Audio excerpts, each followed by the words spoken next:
All right, Math 3, we are going to be talking about Section 3.7, quadratic systems. We did systems earlier with 2 linear equations. Actually, we did it with 3 linear equations, and we also did it with the absolute value and linear equations. So what you're going to be doing is you're going to be given 2 equations, and you need to find out where they intersect. So they're giving you some examples down here. If you have a parabola, which is your quadratic equation, and a line, they could intersect at 2 spots. You might have a parabola with a line and it would intersect only in 1 spot, so you'd have 1 solution. Now remember, these solutions are ordered pairs, so you give like 2 answers here. Here you would give 1 answer, or perhaps the line and the parabola do not intersect at all, therefore there is no solution. All right, and just like before, you have a variety of ways to solve it. On page 204, they're showing you that you can solve it here by graphing, which again is my least favorite, unless you're going to use Desmos or something like that. That would be fine. So on this one, obviously you have your quadratic. A couple of ways you can solve this. You have to be pretty accurate with doing this. So what I'm going to do, I know it's going to cross the y-axis at 9. Your y-intercept is 9. Let me look. Yeah, I probably can. Well, I don't know. I don't know if I can skew that enough to show the answer. But 1, 2, 3, 4, 5, 6, 7, 8, 9 would be up here. And then I'm going to go ahead and factor this. This factors into x plus 3, x plus 3. Therefore, okay, you're going to set that equal to 0, which means my x-intercept is going to be at -3. So 1, 2, 3. And then, well, it only has 1 x-intercept. Okay. So it's opening up, so I'm guessing your vertex would be right here. So if you wanted to find your vertex, you do the opposite of b, all over 2 times a, which is 2. You get -3, and if you stick -3 back up into there, I believe we should get 0, but let me do it. -3 squared is 9. You're going to stick a -3 in here, which is -18. You get a +9. Yep, you're going to get 0. The only reason I say that, if you're only crossing the x-axis 1 time and it's opening up, that has to be the vertex. All right, so I know like equally it's going to be, you know, symmetrical about right over here. All right, so my parabola, missed that one. Okay, this is a linear, so you do it in the form of y equals mx plus b. Okay, and if you remember how to graph those, you always graph the b first. So you're going to cross the y-axis at 3. And your slope, if you look, is 1, so you'd go up 1, right 1, or down 1, left 1, down 1, left 1. And I'd hit here too, so it looks like it's going to go like this. All right, so it hits here and it hits here, so it's going to hit in 2 spots. I just know it hits here because I have the answer. That's why I don't like graphing very much. Anyway, it hits in 2 spots, so your answer to this would be at -3, 0, which was the vertex, and it went through here. And I know this is because I'd go over 1 and up 1 for the second one, and the second intersection point then would be at -2, 1. You can check both of those. If you plug those digits into here and here, it should work in both equations. All right.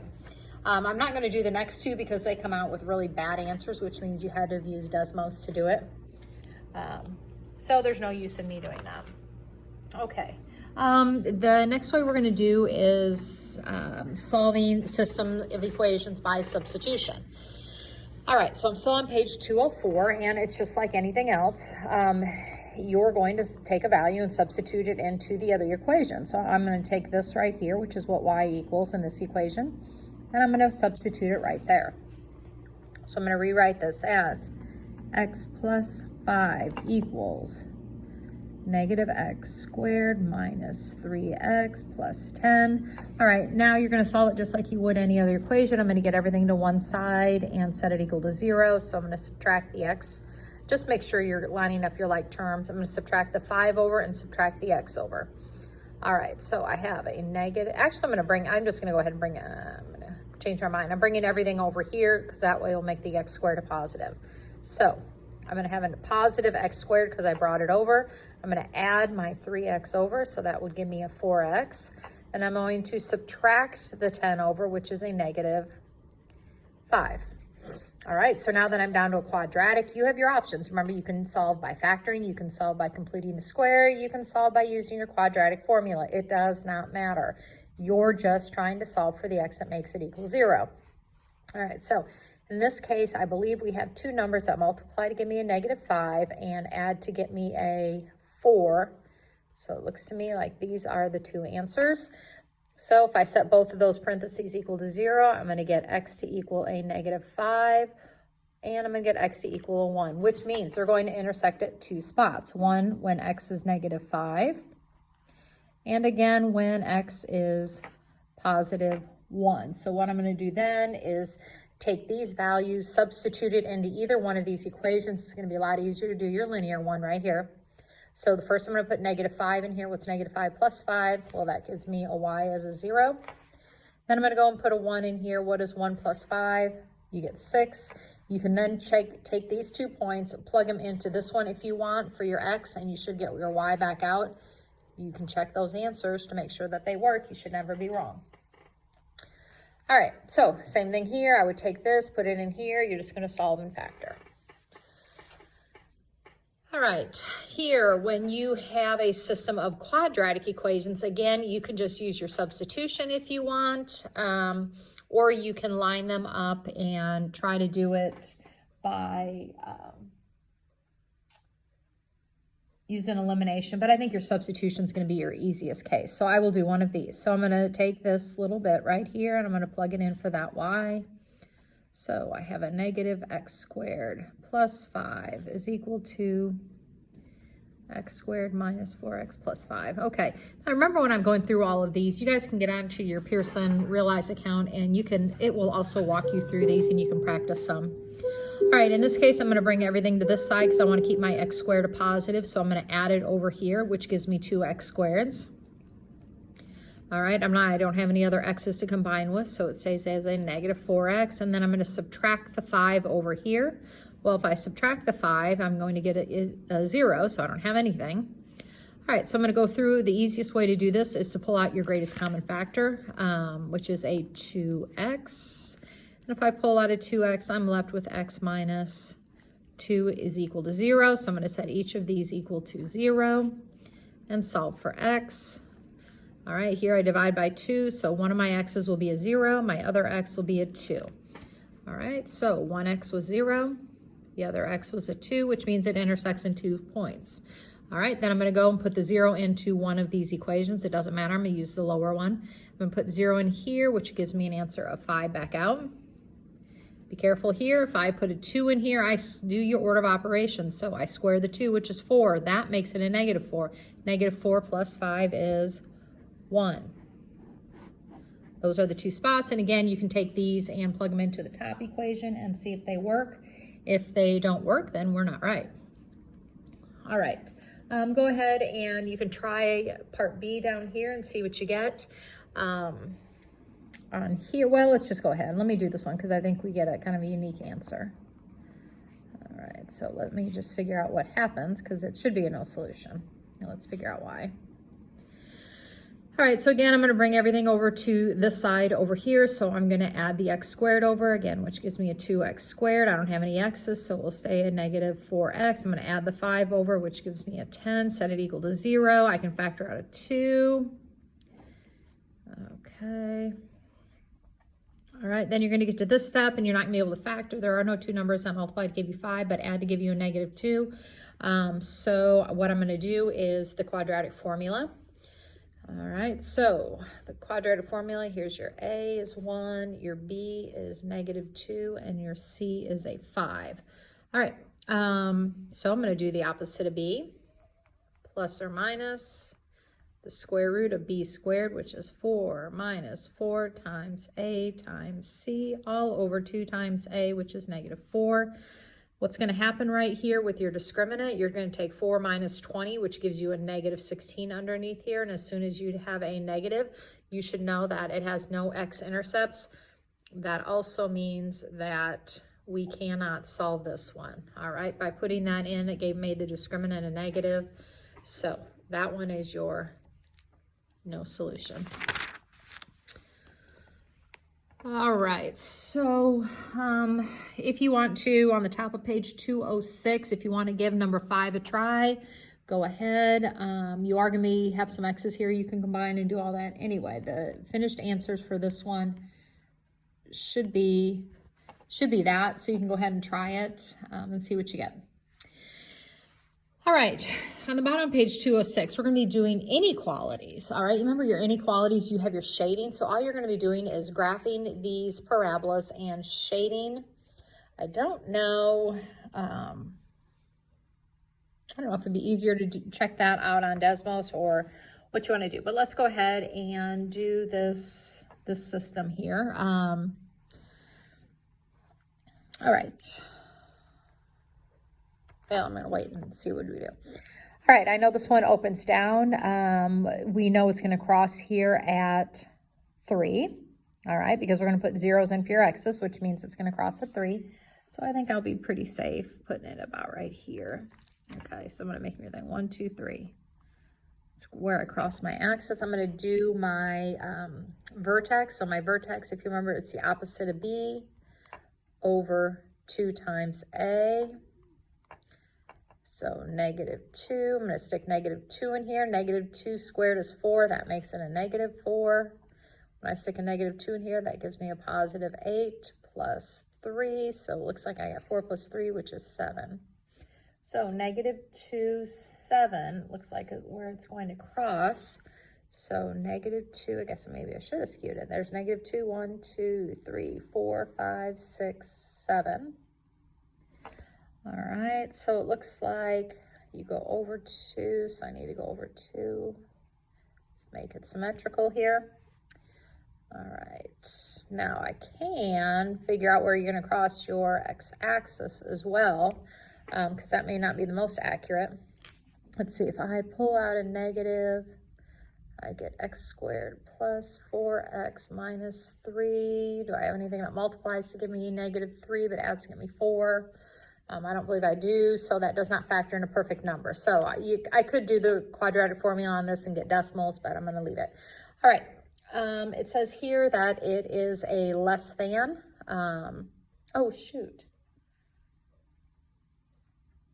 That one should have been opening. What happened? Let's see. Opposite of B over 2 times A.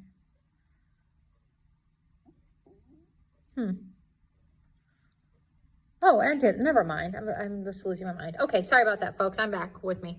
Yes, it is opening down. I was thinking, oh, it's supposed to be opening down. Anyway, you're going to be shading underneath that one. All right, now this one is opening up, and again, we're crossing at 3. And if I do the opposite of B on here to get my vertex, the opposite of B, well, my B is 0. So this is also going to be my vertex right here. And since it's opening up, it's not going to be crossing my x-axis.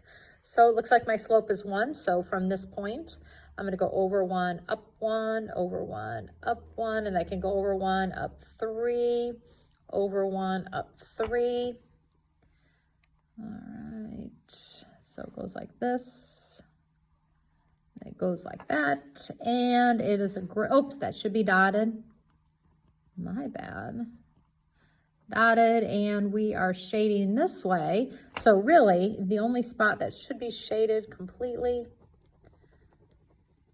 would be this little intersection point right there, that little section. Okay, hard to see, but there we are. That was a mess. Okay. Let's try another one and see what we can do. Let's try number 7. All right, so again, we have 2 parabolas here. Both of those are opening up. We can go, it looks like, let me just make our graph. And both of them are dotted, so if I forget to dot, they are both dotted. All right, here, it looks like it's going to be going through 0, 0. The That's my y, one of my y-intercepts, because I don't have a c here. To factor this, I could pull out an x, and I'm left with x plus 2, which means if I set that equal to 0, one of my x-intercepts is 0. My other one's going to be at -2. Oops, that was definitely not -2. Okay, which means that if this is where I'm crossing, that's going to mean that my vertex has to be here at -1. So again, I can check that out, but if I do the opposite of b, so -2 over 2 times a, which is 2, I'm going to get -1, which makes sense because remember, this is my line of symmetry. So I'm going to go take -1, put it in here. If I put a -1 here, I get a +1. If I put -1 in here, I get -2, so it looks like -1, -1.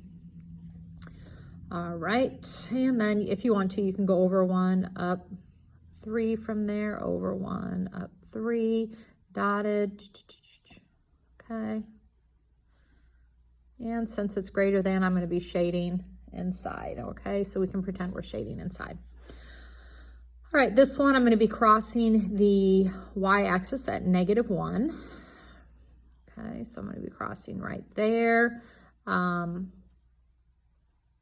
I can factor this. That's your difference of perfect squares. All right, which is x plus 1, x minus 1. Set that equal to 0. So I know I'm going to cross my x-axis at a -1 and a +1. So right here and right here. And if I do the opposite of b over 2a to get my vertex, well, there is no b. So if I do the opposite of nothing, I have a 0. I'm going to have 0 over something. So this is my vertex. So again, over 1, up 1, that's where I'm going to go. So I can go over 1, up 3, 1, 2, 3. This one, I'm going to go over 1, up 3. We just know this because our slope is 1. Again, dot this one. And it's going to be shaded inside. So the question is, if I'm shading this one inside and I'm shading this one inside, I believe it is just this section right here, which is confusing because here's one parabola, here's the other parabola, and you have lines running, so we got a shade right in the middle of those two. Okay, so that is really it. Your homework should be on Google Classroom.